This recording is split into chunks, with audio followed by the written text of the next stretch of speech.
तो दोनों बोनस इस प्रकार थे कि पहला चीज़ तो ये था कि गणेश जी की पूजा शिव विवाह में क्यों किया गया था। वो इसलिए किया गया था कि गणेश जो है ये पार्वती जी के पुत्र तो वो है ही है, उनका नाम भी गणेश है, लेकिन गणेश एक पदवी भी है। जैसे देवताओं में कई सारी पदवियां हैं, जैसे इंद्र हैं, तो इंद्र की एक पदवी है। अब उस पद की पूजा, उस पद पे जो भी रहता है वो पद कभी खाली नहीं रहता, तो कोई ना कोई उस पद पे बना रहता है। तो उस पद की पूजा की गई थी, इसीलिए जो है वहाँ पे शिव के विवाह में गणेश की पूजा की गई थी।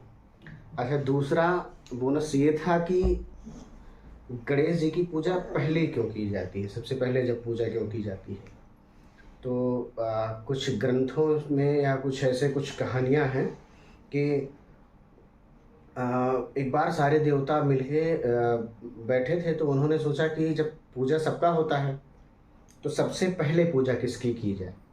तो उन्होंने बोला जो तीनों लोकों का भ्रमण कर लेगा सबसे पहली बार। कहीं कहीं कहानी आपको मिलेंगी कि गणेश जी और कार्तिकेय जी के बारे में, लेकिन कहीं कहीं आपको मिलेंगी कि सारे देवताओं से ये बातचीत हुई थी। तो जो सबसे पहले तीनों लोगों का भ्रमण कर लेगा उसी का जो है पूजन सबसे पहले किया जाएगा। तो गणेश जी का भारी भरकम शरीर था, चूहा सवारी थी, तो इनको लगा कि एक काम करते हैं, क्यों ना जो महादेव है, देवों के देव जो महादेव हैं, जिनमें सारा ब्रह्मांड बसा हुआ है, उन्हीं की परिक्रमा क्यों ना कर ली जाए, जिससे ये तीनों लोगों का करेंगे, हम सारे ब्रह्मांड का कर लेंगे। तो इस प्रकार इन्होंने जल्दी जल्दी से शिव और पार्वती जी के प्रदक्षिण कर लिया। और जैसे ही प्रदक्षिणा कंप्लीट हुआ तो सारे देवताओं के सामने जब सब लोग उपस्थित हुए तो ये पता ये चला कि गणेश जी ने अपना पूर्ण कर लिया है।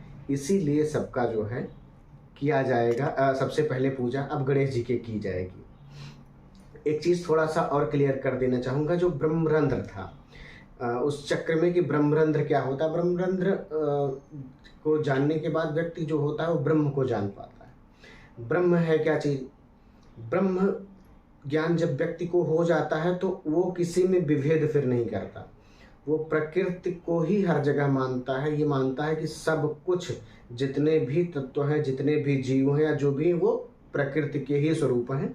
गीता के 4 अध्याय के 24वें श्लोक में भी बोला गया है कि ब्रह्म अर्पणम ब्रह्म हवि ब्रह्माग्नो ब्रह्मणाहुतम ब्रह्मेव तेन गंतव्यम ब्रह्म कर्म समाधिना।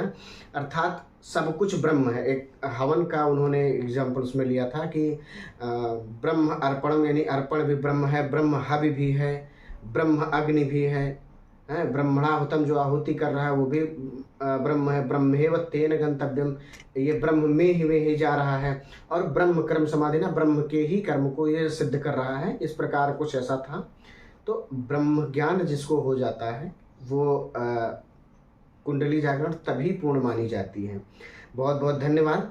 अभी तक जिन लोगों ने मेरे चैनल को सब्सक्राइब नहीं किया है, प्लीज़ मेरे चैनल को सब्सक्राइब कर लीजिए। और इस चैनल के माध्यम से जुड़ने के बाद आपके जो आध्यात्मिक ज्ञान हैं वो समय समय पर अभिसिंचित हुआ करेंगे, जिससे कि आप अपने धर्म के बारे में, अध्यात्म के बारे में या जगत प्रपंच के बारे में आप जान पाएंगे कि कैसे चीज़ें हैं और इसका क्या मतलब है।